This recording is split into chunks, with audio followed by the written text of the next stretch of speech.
to be able at any moment to sacrifice what we are for what we could be. I don't do well in math. You're right. You ain't never studied.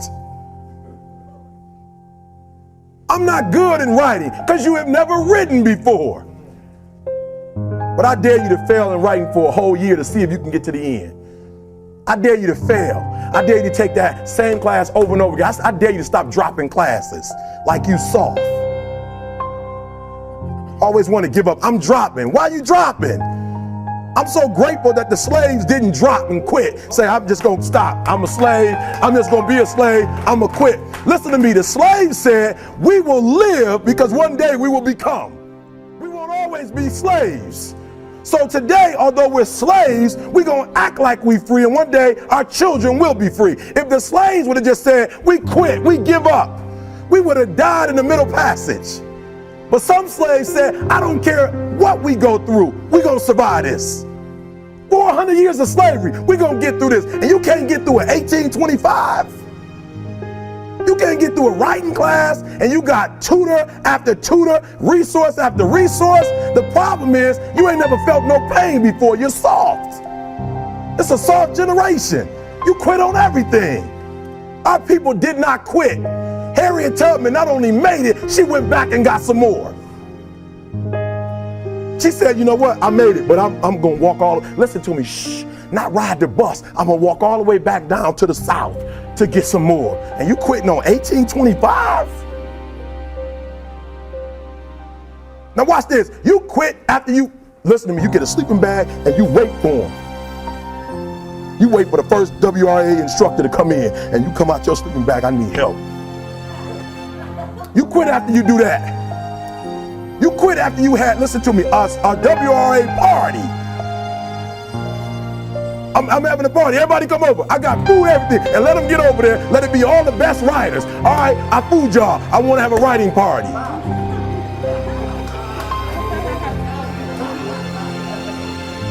I'm serious. You quit and you ain't even tried yet. Last one, I'm sorry. Last one. Listen to me. Pain is temporary. It may last for a minute or an hour or a day or even a year. But eventually it will subside and something else will take its place. If I quit, however, it will last forever. Listen to me, I'm telling you as I leave. I'm telling you as I leave, I was homeless for 2.5 years. And the problem with most of you, you never felt no pain before. Y'all spoiled. Y'all spoiled. Some of y'all spoiled, just bottom line. Your parents have done everything for you. You never had to do nothing for yourself. You're spoiled. We're going to keep it real tonight. Some of you are spoiled brats. Every time you ever got in trouble, somebody in your house got you out of it. Every time you've done something you're not supposed to do, people say, Eric, your mother's a tyrant. You're right. She kicked me out. You're right. She's mean, but she developed a man because she put me out there and said, you're going to have to grow up. And some of you have never learned to grow up.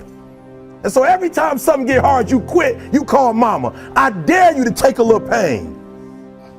I dare you. I dare you not to go home. Somebody said, I gotta go home, I feel bad. Go through it. You ain't gonna die. At the end of pain is success. You're not gonna die because you're feeling a little pain. I'm not eating like I eat at home. That's why you're about to go to the next level, because if you keep eating like you ate at home, you will keep being a boy or a girl. It's time to become man, woman. So don't worry about a little pain. My greatest asset is I was homeless. So I can't feel a whole lot of pain. I've already been alone. There's not a whole lot of hurt I can feel on a little paper, on a little test. So I leave you, listen to me.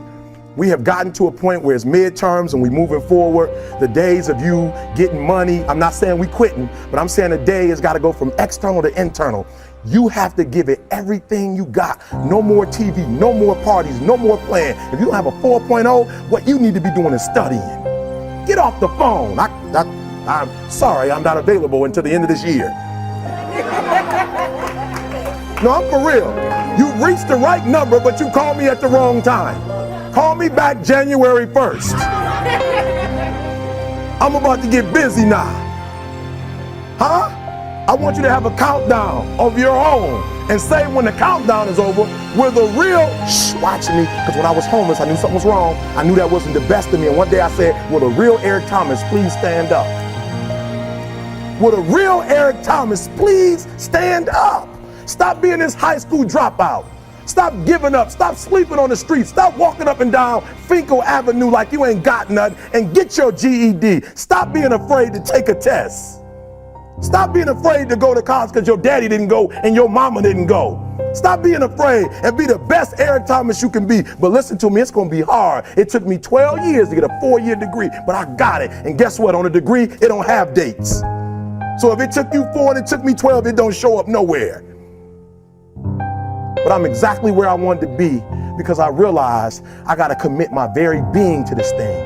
I gotta breathe it. I gotta eat it. I gotta sleep it.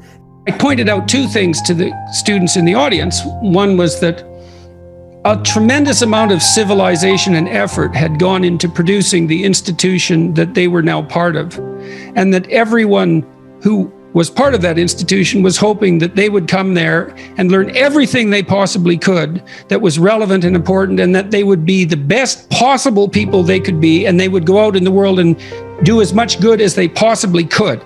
That was the essential mission of the enterprise, and that was really the case. And also that learning to write in particular was going to make them more powerful than they could imagine. And a number of students came up to me afterwards and said, I really wish someone would have said that to us when we first came here. Most people continue to parent their children based on what they think other people think of them, not by listening to their actual children. We have to start the process of listening to the youth. They're telling us the answers. You just care what your neighbor thinks about your kid. You just care about what your mother thinks about your kid. You just care about what your sister thinks about your kid. You need to start listening to your kid. Show me your friends and I'll show you your future.